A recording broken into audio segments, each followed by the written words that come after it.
नमस्कार, सुप्रभात, बहुत स्वागत है आपका। मैं हूं आपके साथ ऋतु ज्ञानवानी। सीएम भूपेश बघेल का प्रदेश व्यापी दौरा है और अंबिकापुर में आज सुबह 10 बजे समीक्षा बैठक सीएम करेंगे। सर्किट हाउस में अधिकारियों के साथ समीक्षा बैठक होगी। आज सीएम सीतापुर विधानसभा क्षेत्र का दौरा करेंगे। मंगरेलगढ़, राजापुर और सरमना गांव का दौरा करेंगे। तीनों गांवों में भेंट मुलाकात कार्यक्रम में शामिल होंगे सीएम भूपेश बघेल। अंबिकापुर में आज सुबह 10 बजे समीक्षा बैठक सीएम भूपेश बघेल करने जा रहे हैं।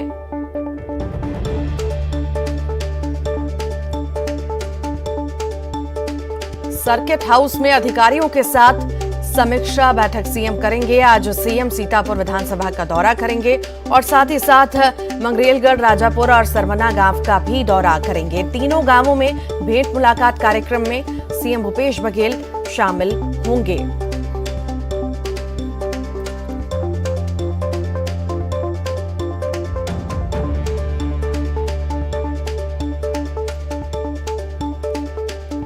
सीएम भूपेश बघेल का प्रदेश व्यापी दौरा है और आज अंबिकापुर में 10 बजे बैठक होगी।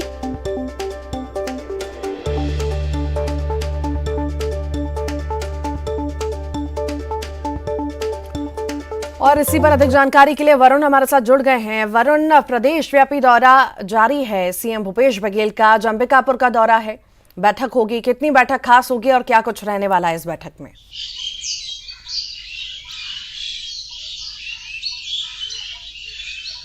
जी रेनू, मैं बता दूं कि मुख्यमंत्री जी का ये सरगुजा संभाग के में जो प्रथम चरण का विधानसभा दौरा है और सरगुजा में ही खुद वो मौजूद हैं। हालांकि एक दिन का उनका जो दौरा था अंबिकापुर विधानसभा का वो तो हो नहीं पाया, लेकिन कल रात को उन्होंने जनप्रतिनिधि और प्रतिनिधि मंडलों से मुलाकात करके भेंट मुलाकात किया था। ऐसे में आज सवेरे जब यहाँ जो समीक्षा बैठक होगी, संभाग भर के अधिकारी भी मौजूद होंगे, जिले के अधिकारी भी मौजूद होंगे, तो बैठक में बहुत खास होगी, क्योंकि जो शासकीय योजना है उनके वो फीडबैक लेने के लिए पहुंचे हैं। तो ऐसे में अधिकारियों को कई दिशा निर्देश भी दे सकते हैं। और जिसके बाद प्रेस वार्ता होगी, उसके बाद फिर सीतापुर विधानसभा, क्योंकि कल लुंड्रा, सरगुजा के लुंड्रा विधानसभा के दौरे पे भेंट मुलाकात किए और आज सीतापुर विधानसभा के मंगरेलगढ़, राजापुर और सरमना का दौरा करेंगे। ऐसे में समझा जा सकता है कि जो शासकीय योजनाओं की जो फीडबैक लेने के लिए लोगों से भेंट मुलाकात में रूबरू हो रहे हैं, इससे अंदाजा लगाया जा सकता है कि मुख्यमंत्री जी पूरी तरह से इस कार्यक्रम के तहत जो छत्तीसगढ़िया अंदाज है वो भी देखने को मिल रहा है, क्योंकि वो लोगों से जिस तरह से वो मुलाकात कर रहे हैं, लोगों में उसी तरह का उत्साह भी नजर आ रहा है।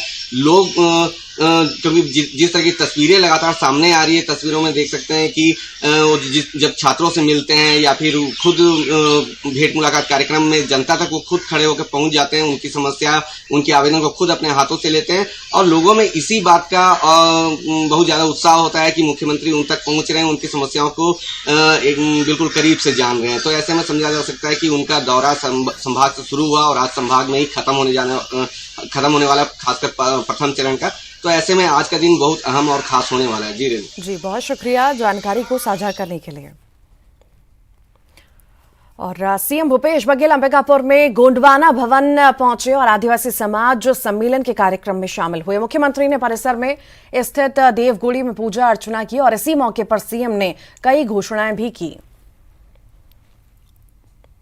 समाज है, पंडो समाज है, उरांव समाज की जमीन हवे करते और भवन भी है। उमर 15 लाख रुपए मांगे हैं, मोला भी आवेदन दे, है ना। तो मैं 15 लाख रुपए दे घोषणा करूँ, बोलकर हवे आवेदन 20 कर दो। आवेदन है 15 लाख के, तो 20 कैसे करूंगा? मोल 15 लाख के आवेदन दे है और 20 लाख कर दे, कहा देगा। पंडो समाज की एक से भवन नहीं, प्रिमिटिव टाइप ओकर के जमीन भी कलेक्टर साहब ने निर्देश देता हूँ कि ओकर जमीन भी उपलब्ध कराए और उमल भी 20 लाख रुपए दे। चेरवा समाज के भी कोई भवन नहीं है, जमीन नहीं है, जमीन भी उपलब्ध कराना है, उमल 20 लाख रुपए। ठीक है। छत्तीसगढ़ में राम नाम की सियासत लगातार जारी है। मुख्यमंत्री के द्वारा राम वन गमन पथ और राम को लेकर दिए बयान पर सियासत गर्म है और मुख्यमंत्री के बयान पर पलटवार करते हुए पूर्व मंत्री बृजमोहन अग्रवाल ने कहा कि जब अंत समय आता है तो बार बार राम का नाम लिया जाता है, जिससे सद्गति प्राप्त होती है और ये सरकार बार बार राम का नाम ले रही है। मतलब साफ है कि अब इनका अंतिम समय आ गया है।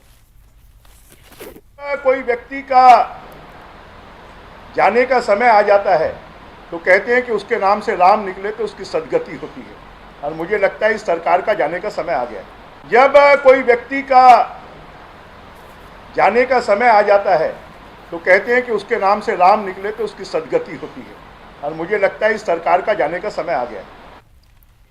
हसदेव के जंगल को बचाने के लिए राजधानी रायपुर तक में जारी आंदोलन को बीजेपी ने समर्थन दिया है। बीजेपी की ओर से पूर्व मंत्री ब्रजमोहन अग्रवाल ने कहा कि पर्यावरण की रक्षा के लिए बीजेपी हर आंदोलन के साथ है।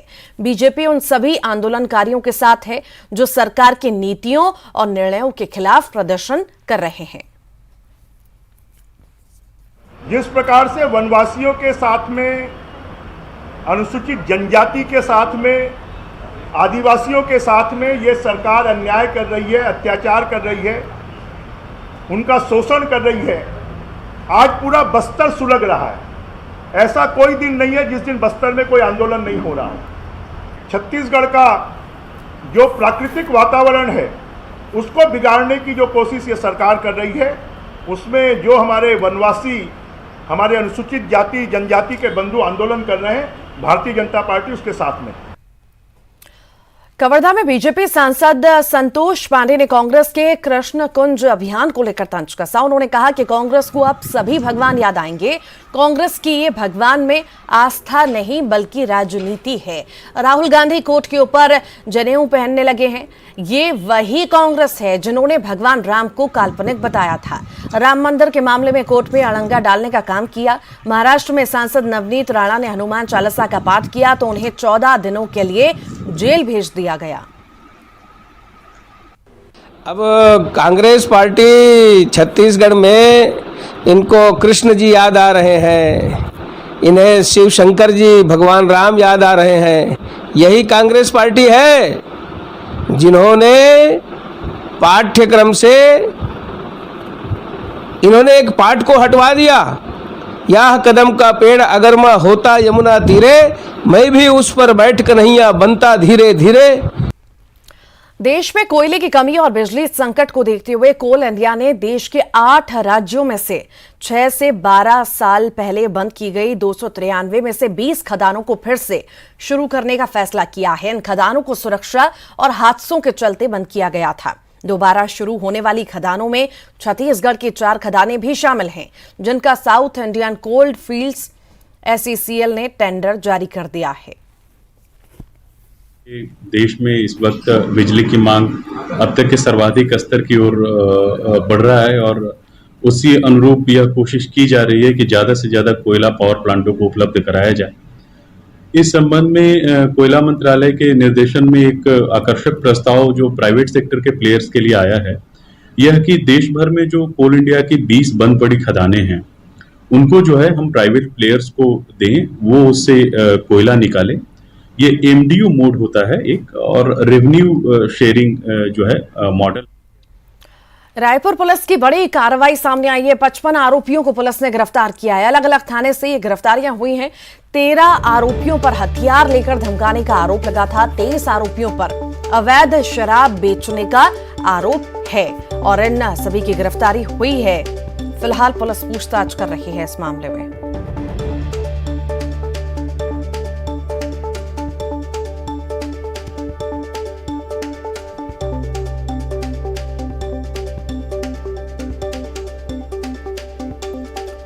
और इसी पर अधिक जानकारी के लिए अवधेश हमारे साथ लाइव जुड़ गए हैं। अवधेश, इतनी सारी गिरफ्तारियां हुई हैं, आखिर किन किन मामलों में ये सब लिप्त थे, कहां से गिरफ्तारियां हुई हैं, पूरी जानकारी इस मामले में।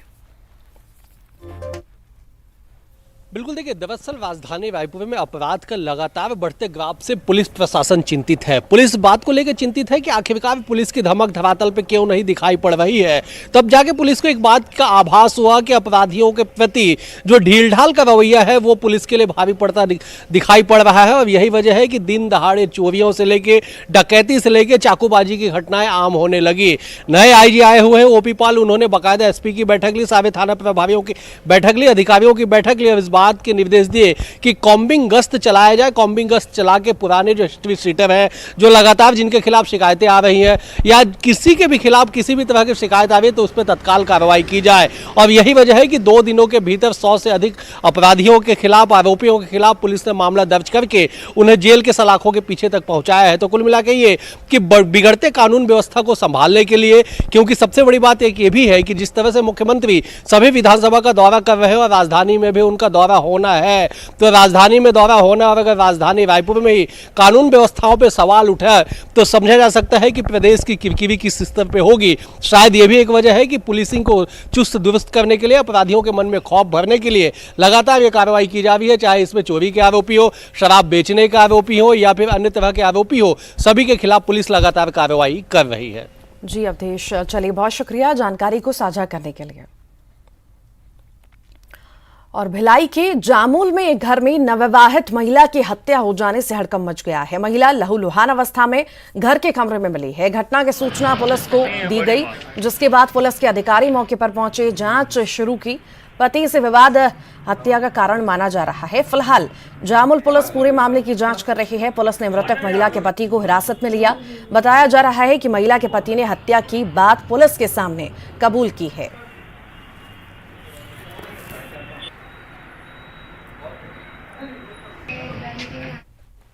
रायगढ़ में निजी फाइनेंस कंपनी से 8.23 लाख रुपए की चोरी के मामले में पुलिस ने कुछ घंटे में आरोपी को गिरफ्तार कर लिया। पकड़े गए आरोपी से चोरी की पूरी रकम बरामद कर ली गई है।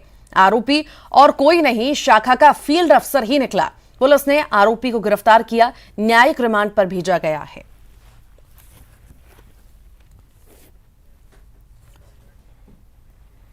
भिलाई की सुपेला पुलिस ने धोखाधड़ी के आरोप में पिता पुत्र को पुणे से गिरफ्तार किया है। पिता पुत्र पर 1.5 करोड़ रुपए से अधिक की धोखाधड़ी का आरोप है। दोनों पिता पुत्र 5 साल से फरार थे और इसी मामले में नेहरू नगर के हितेश बख्शी ने सुपेला थाने में रिपोर्ट लिखाई थी, जिसके बाद पुलिस ने कार्रवाई करते हुए धोखाधड़ी के आरोपी पिता पुत्र को गिरफ्तार किया है।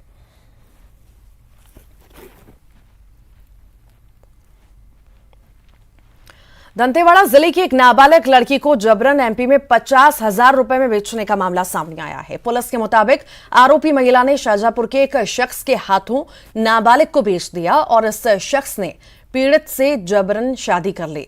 पुलिस ने इस मामले में नाबालिग को खरीदने वाले शख्स और बेचने वाली महिला को गिरफ्तार किया और पीड़िता को सकुशल बरामद किया।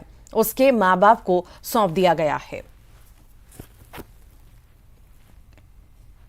लगातार जो वांछित आरोपी थी उनके पता तलाश में लगी हुई थी। अभी शाहजहांपुर ज़िला जो कि मध्य प्रदेश में, वहाँ से हमने एक आरोपी महिला तथा एक पुरुष जिसके साथ जबरन नाबालिग पीड़िता की शादी करा दी गई थी, उनको रिकवर करके लाया गया है। उनको गिरफ्तार करके जेल भेज दिया गया। और अब बात करेंगे जगदलपुर की, जहां पर अपनी वाद की समस्या को लेकर शहर के जवाहर नगर वार्ड के पार्षद ने साइकिल से रायपुर तक का सफर किया था और राजधानी पहुंचकर राज्यपाल से मुलाकात कर समस्या भी बताई थी, लेकिन वार्ड की सफाई और पानी की गंभीर समस्या अब तक निगम प्रशासन ने दूर नहीं की। ऐसे में अब वार्ड के पार्षद ने अनोखा प्रदर्शन शुरू कर दिया है ताकि निगम प्रशासन जाग सके। पार्षद शहर के सभी 48 वार्ड में कचरा गाड़ी ले जाकर सफाई करने और जनप्रतिनिधियों से मिलकर अपनी समस्या को दूर करने की मांग करेगा। जवाहर नगर वार्ड की समस्या से वार्डवासी भी खासे नाराज और परेशान हैं। इस समस्या के लिए जगदलपुर से रायपुर पदयात्रा, साइकिल यात्रा कर जितने जिम्मेदार लोग हैं उनको मैं इस समस्या से अवगत कराया, लेकिन उसके बाद भी समस्या का निराकरण नहीं कर रहे हैं। इस कारण मैं पूरे 48 वार्ड के जनप्रतिनिधि से सफाई और पानी की समस्या दूर करने के लिए मैं बोलूँगा। जवाहर नगर वार्ड में तकरीबन 300 लोग रेलवे की ज़मीन पे काबिज होके स्लम की तरह जैसे छोटे छोटे झोपड़ी में रहते हैं। उसके अलावा लगभग जहाँ तक मुझे आइडिया है कि 100 से ज़्यादा परिवार हैं वो किसी निजी व्यक्ति के घर उसमें ज़मीन पे रह रहे हैं। तो इन दोनों जगहों पे निगम को किसी प्रकार से सुविधा देने के लिए बहुत दिक्कत होती है। हमेशा पानी का काम करना है, चाहे रोड बनाना है, चाहे नाली है, सभी के लिए हमेशा वो जो रेलवे के अधिकारियों के साथ या वो जो प्राइवेट व्यक्ति है, शर्मा कोई है, उनसे हमेशा विवाद की स्थिति निर्मित हो जाती है। साथ में बहुत लोग नजूल ज़मीन में भी बेजा कब्जा करके रहते हैं। इस प्रकार से वो एरिया थोड़ा सा अभी पूरा व्यवस्थित नहीं होने की वजह से निगम को निश्चित ही बाकी लगातार प्रयास निगम के द्वारा किया जा रहा है। जगदलपुर जिले में कुल 5 वाटर एटीएम लगाए गए हैं और उनमें कुछ वाटर एटीएम जनता के भारी आक्रोश से जरूर शुरू किए गए, लेकिन अब भी कुछ वाटर एटीएम सफेद हाथी साबित हो रहे हैं। लेकिन वाटर एटीएम की हालत बाहर और अंदर से अलग है। भले ही कुछ जगहों पर पानी मिल रहा है, लेकिन आए दिन बंद भी हो जाता है। इस शहर के सबसे भीड़ भाड़ वाले इलाके चौपाटी में जो वाटर एटीएम लगाए गए हैं वो कोविड काल के 2 साल पहले ही बंद हो गए। निगम आयुक्त का कहना है कि शहर में 4 वाटर एटीएम काम कर रहे हैं। जहां बंद होंगे उन्हें जल्दी शुरू कर दिया जाएगा।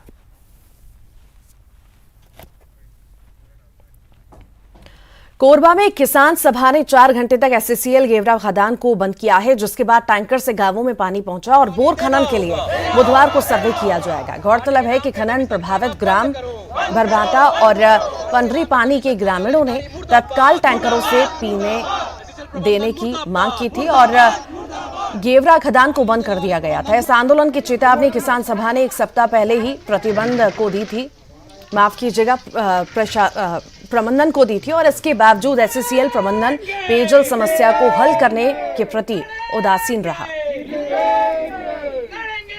बरभाटा और जो पंडरी पानी है एससीएल गेवरा खदान से प्रभावित गांव है और वहां पे ग्रामीण जो है बार बार एससीएल प्रबंधन को पानी की समस्या से अवगत करा रहे थे, लेकिन पानी गर्मी बढ़ने के बाद में भी पानी का टैंकरों से सप्लाई करना, तालाबों में गहरीकरण करना, बोर खनन करना, इन सब चीज़ों पर एससीएल प्रबंधन ध्यान नहीं दे रहा था। एससीएल प्रबंधन का केवल कोयला प्रोडक्शन पे ध्यान है और आम जनता जो खनन से प्रभावित हो रहे हैं उनकी मूलभूत समस्याओं के प्रति गैर जिम्मेदाराना तरीके से अमानवीय व्यवहार जो है एससीएल प्रबंधन कर रहा है। नारायणपुर के अबूझमाड़ में स्वास्थ्य विभाग का बुरा हाल है। जिले में स्वास्थ्य व्यवस्था की बदहाली की एक तस्वीर सामने आई, जहां एक शख्स को इलाज के लिए उसका परिवार 8 किलोमीटर पैदल कंधे पर ढोकर अस्पताल ले आया। मामला ओरछा ब्लॉक के दुर्गेपारा का है। इससे पहले परिजन एम्बुलेंस के लिए अस्पताल में फोन लगाते रहे, लेकिन किसी ने फोन नहीं उठाया।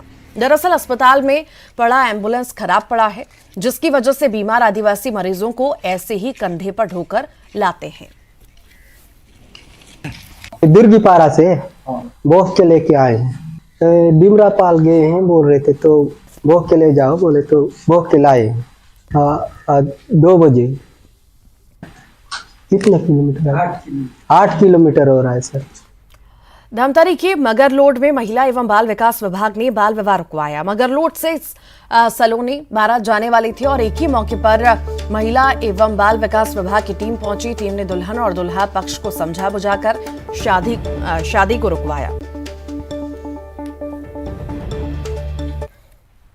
बस्तर फाइटर्स में रोजगार पाने के लिए युवाओं का इंतजार खत्म हो गया है। बस्तर के सभी जिले में बस्तर फाइटर्स का विशेष दस्ते के लिए भर्ती प्रक्रिया शुरू हुई है।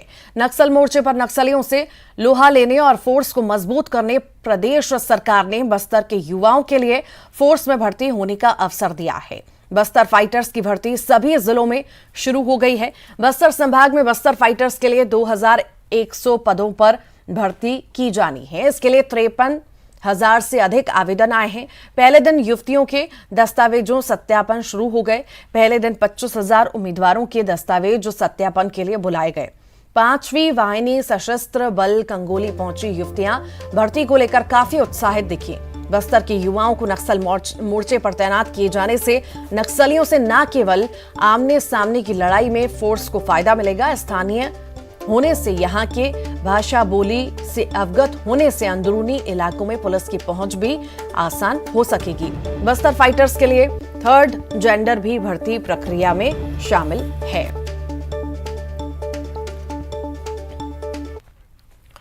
पुणे के महाराष्ट्र क्रिकेट एसोसिएशन स्टेडियम में खेले गए आईपीएल 2022 के 57वें मुकाबले में गुजरात टाइटंस ने लखनऊ सुपर जॉयंट्स को 62 रनों से हरा दिया।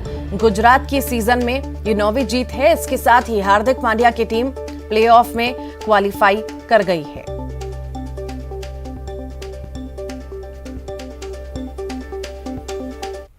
और इसी के साथ ही फिलहाल के लिए बुलेटिन में इतना ही। खबरों का सिलसिला लगातार जारी है।